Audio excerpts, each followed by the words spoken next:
सांप्रदायिक सौहार्द के प्रतीक सूफी संत कबीर का जन्म काशी में हुआ था, लेकिन उनका अंतिम समय संत कबीर नगर जिले के मगहर में बीता और मगहर में ही उनको मोक्ष की प्राप्ति हुई।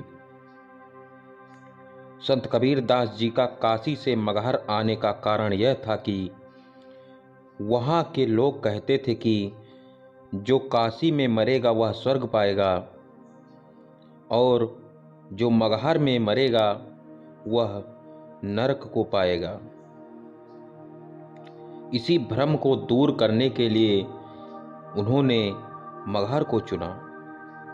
कबीर दास जी कहते थे कि क्या काशी क्या ऊसर मगहर, राम हृदय बस मोरा, जो काशी तन तजय कबीरा, रामे कौन निहोरा।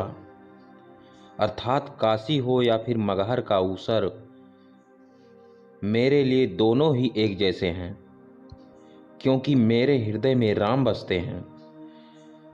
अगर कबीर काशी में शरीर का त्याग करके मुक्ति प्राप्त कर ले तो इसमें राम का कौन सा एहसान है। संत कबीर ने समाज को समानता और समरसता का मार्ग दिखाया और कुरीतियों, आडंबरों और भेदभाव को दूर करने के लिए प्रेरित किया। यहाँ के बारे में यहाँ के खादिम बताते हैं कि मेरा नाम सैयद हुसैन अंसारी है। मैं पेशे से वकील हूँ, ठीक है, और यहाँ मैं पुश्तैनी खादिम हूँ। यहाँ कबीर साहब जब काशी से मगहर आए जी और बिजली शाह नवाब और पीर सिंह बघेल उनको यहाँ काशी से मगहर ले आए जी तो उसी समय से हमारे पूर्वज कबीर साहब की सेवा में लगे रहे, जी ठीक है। उन्हीं का वंशज मैं भी हूँ, सेवक परिवार का। जी और कबीर साहब का काशी से मगहर आना, इसके पीछे भी लॉजिक रही है। जी कुछ लोग कहते थे कि जो काशी में मरता है वो स्वर्ग में चला जाता है, जो मगहर में मरता है वो नरक में चला जाता है। तो कबीर साहब ने सोचा कि अगर मैं मगहर में काशी में मर जाऊं तो जो मैंने अब तक कर्म किए हैं सब कर्मों का क्या होगा। जी हर आदमी यही चाहेगा कि काशी में ही मरा जाए, मगहर जो मरेगा वो नरक में चला जाएगा, चाहे कितना भी अच्छा उनका कर्म रहा हो। तो इस उद्देश्य से भी मगहर का उन्होंने रुख किया। अगर आप अच्छे कर्म नरक में भी करें तो मतलब इसको कहा जाता था ऐसा उस समय का। हाँ, कि अगर आप नरकी भी हैं ना मतलब और जिसको जीवन भर गंदे काम ही किए, हाँ फिर भी अगर काशी में मरते हैं तो स्वर्ग में चले हाँ, जाते हैं। तो इस भ्रांति को तोड़ने के लिए पहली कथा जो कही पहली जाती है। कथा सही है, ठीक है। सही है, दूसरी ये है कि कहा जाता है कि मगहर में एक बार अकाल पड़ा था कई सालों का, तो जनता त्राही त्राही कर रही थी।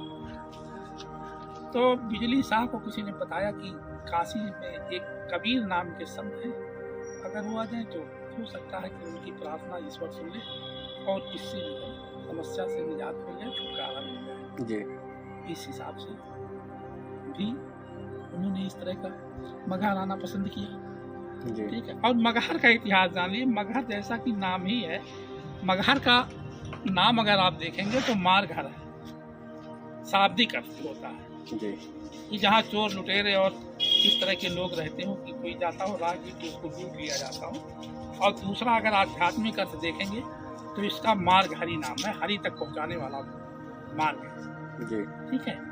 तो जैसी जो सोच रखेगा उस हिसाब से उसका इंटरप्रिटेशन करेगा और व्याख्या करेगा, ठीक है। राइट। तो मैं तो इस तरह से व्याख्या करता हूँ कि कबीर साहब आए हम लोगों को हरि का मार्ग दिखाने।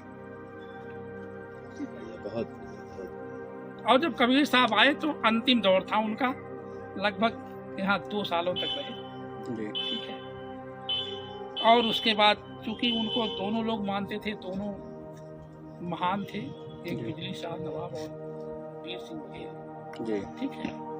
तो ये दोनों लोग उनको मानते थे और बाद में बहुत सारे लोग उनके अनुयायी हुए, हिंदू हुए, मुस्लिम हुए, सिख हुए, क्योंकि कबीर साहब जिस परिवेश में पले बढ़े, चूँकि आध्यात्मिक संत थे, उनको जात पात धर्म छुआछूत से कोई मतलब नहीं था, और वह इन्हीं चीज़ों का विरोध भी करते रहे जीवन भर। जी। और फिर अंतिम क्षण आया उनका, उन्होंने अंतिम सांस ली। फिर दोनों लोगों ने कहा कि हम अपने हिसाब से क्रियाक्रम करेंगे। जो हमारे हिंदू भाई थे, जो मुस्लिम थे, उन्होंने अपने हिसाब से कहा। तो कहा जाता है कि एक आकाशवाणी खोलो पर्दा है नहीं मुर्दा के मीठा कर डाली, तो खून खराबा कर रहे उसको। तो चादर को हटाए तो फूल और चादर मिली। ठीक है, क्योंकि कबीर साहब आध्यात्मिक थे। आध्यात्मिक व्यक्ति ईश्वर से मिल जाता है, जैसा मैं मानता हूँ, दुनिया माने ना माने। ठीक है, तो उन्होंने इस तरह का झगड़ा छुड़ाने के लिए इस तरह का काम किया। तो एक तरफ फूल से समाधि बना देंगे और मजार बना देंगे। ठीक है, यही इनका दोनों असली चीजें हैं। और कबीर साहब ने भी कह दिया। अब देखिए, कबीर साहब ने एक आध्यात्मिक बात कहा कि ज्यों की त्यों रख दीनी चदरिया दीनी दे, यानी मेरी जो शरीर रूपी चादर थी मैंने वैसे ही रख दिया, किसी को पता भी नहीं चला और मैंने रख भी दिया। उसके बाद हमारे पूर्वज इसको देखते रहे, दुनिया गुजरती रही, देखते रहे। आज सरकार की भी नजरें यहाँ तक पहुँच गई कि जो आपके विकास देख रहे हैं, जो खाद देख रहे हैं जगह जगह, ये उसी का एक अंश है। 2-3-4 लगे प्रभावित होकर जो है यहाँ तक पहुँचे। मैं चूंकि पुश्तैनी हूँ, इसलिए मैं ये नहीं कह सकता कि मैं किसी प्रभावित होकर पहुंचा। पैदा होते ही आँख खोला नहीं कि वो चीजें देखता रहा, संतों की और उतरती गई मेरे दिल में। जी। ठीक है, लेकिन सबसे अच्छी बात जो मुझको लगती है कबीर साहब की, कि साच बराबर तब नहीं, झूठ बराबर पाप, जाके हृदय साच है ताके हृदय आप। बहुत बढ़िया, बहुत बढ़िया। क्योंकि सच्चाई से बढ़कर कोई इबादत नहीं और झूठ से बढ़कर कोई पाप नहीं। एक झूठ को छुपाने के लिए 100 झूठ बोलिए, फिर भी वो झूठ झूठ ही रहेगा। और अगर आप सच बोलते हैं तो सच बोलिए, सच मरता नहीं है, दबाया जा सकता है। आप इस चैनल के माध्यम से लोगों को क्या संदेश देना चाहते हैं? इस चैनल के माध्यम से संदेश देना चाहता हूँ कि लोगों को कबीर साहब के आदर्शों पर चलना चाहिए, और कबीर साहब को कम माने, उनकी मानने का प्रयास करना चाहिए। कि जब जो कबीर साहब ने मार्ग दिखाया, सबसे बड़ी बात जो सच्चाई का मार्ग दिखाया, उस मार्ग पर चलने की कोशिश करें। यहाँ के विकास के बारे में बताएं, यहाँ का विकास किस माध्यम से हो रहा है? यहाँ का विकास सन 1967 से शुरू हुआ। जी। इसको पुरातत्व विभाग ने संरक्षित किया। जी। 27 एकड़ उसने रजिस्ट्री बैनामा खरीदा, और उसी की भूमि पर ही विकास हो रहा है। जी। उस समय तत्कालीन देखिए, यहाँ कई राज्यपाल आ चुके, जी। मुख्यमंत्री आए, 2 राष्ट्रपति आ चुके, जी। माननीय प्रधानमंत्री जी भी आ चुके। ठीक है, अभी जल्दी में जितने भी लोग यहाँ आए, जी। कुछ ना कुछ यहाँ का विकास ही किए, कोई यहाँ से कुछ ले नहीं गया। जी। ठीक है, मोतीलाल वोरा आए, रमेश भंडारी आए, वी गोपाल रेड्डी आए, वी सत्यनारायण रेड्डी आए, माननीय अब्दुल कलाम साहब आए।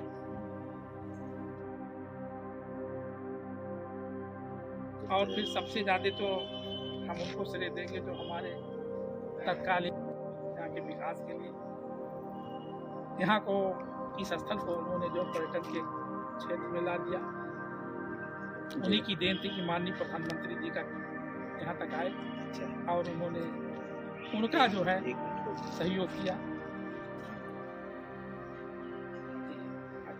धन्यवाद सर।